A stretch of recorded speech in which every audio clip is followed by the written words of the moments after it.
Assalamualaikum warahmatullahi wabarakatuh. Perkenalkan, nama saya Suci Permatasari dari AK204 dan dengan NIM 250301010260 dari Prodi Akuntansi.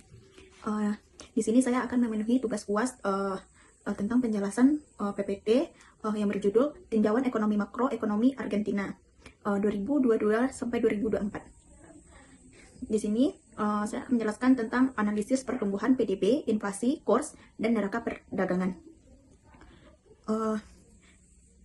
Empati indikator makroekonomis atau produk domestik bruto atau PDB, inflasi, kurs atau nilai tukar, dan neraca perdagangan saling berhubungan secara erat dalam menjaminkan kesehatan dan stabilitas ekonomi suatu negara.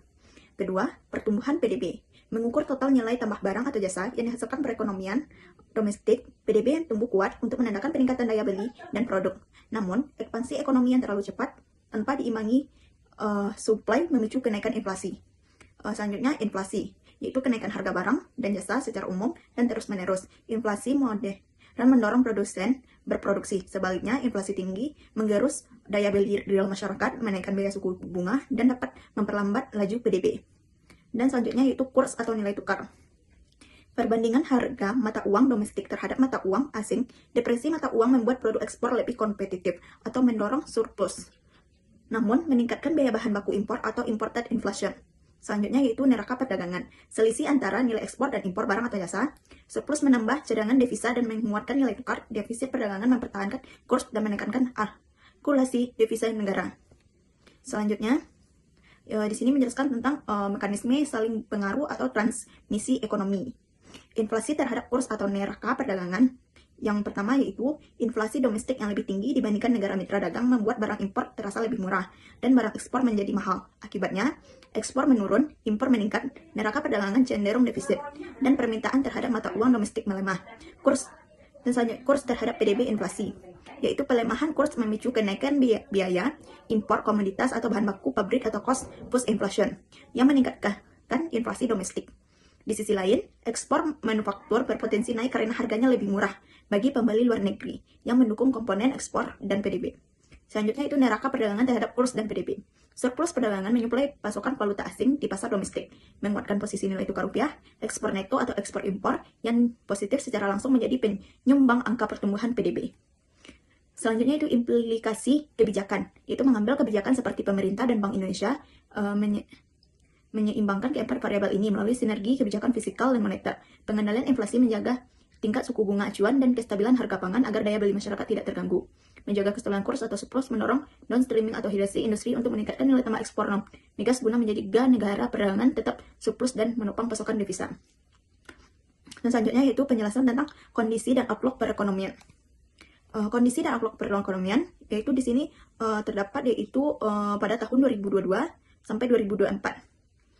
Yang pertama yaitu tentang pertumbuhan PDB real 2022 sampai 2024. Yaitu 2022 lebih 5,0%, pemulihan pasca pandemi didorong konsumsi domestik. Dan 2023 kurang 1,6%, kontraksi akibat kekeringan parah atau agrikultur dan ketidakpastian politik. 2024 kurang 3,5%, resesi akibat shock terapi dan pemangkasan anggaran tajam. Dan selanjutnya tentang inflasi atau CPI, yaitu 2022 sampai 2024. 2022 kurang 94,8%, melonjak akibat percetakan uang berlebih dan komunitas global. 2023 133,5% sampai 211% memasuki hiperinflasi pasca devaluasi mata uang. Dan selanjutnya yaitu pada tahun 2024 inflasi sebanyak 19,9% rata-rata, puncak inflasi ketahunan, namun inflasi bulanan turun menjadi kurang 25,5% ke 4%. Berkat disiplin fiskal.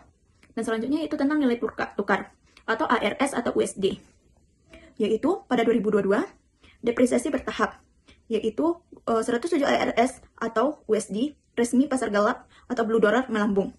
Dan pada 2023 devaluasi drastis Desember 2023 3,66 ke 800 ARS USD. Dan selanjutnya 2024 skema crawling peg 2% per bulan ke 850 sampai 1000 ARS USD, gap pasar bebas menyempit. Dan selanjutnya yaitu tentang neraca perdagangan 2022. Dan selanjutnya terdapat yaitu neraca perdagangan 2022 sampai 2024. Di sini terdapat indikator 2022, 2023, 2024. Untuk kondisinya, pada 2022 surplus 6,9 M, dan pada 2023 kondisi defisit 6,9 M.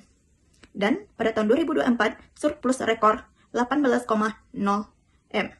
Untuk ekspor pada tahun 2022 88,4 M, dan pada 2023 66,7 M, dan 2024 72,6 M, yaitu lebih dari 18%. Dan untuk impor 81,5 M, dan pada tahun 2023 73,7 M, dan pada tahun 2024 sebanyak 54,6 M, yaitu kurang 20%. Dan selanjutnya tentang yaitu tren ekspor, impor, dan neraca pembayaran.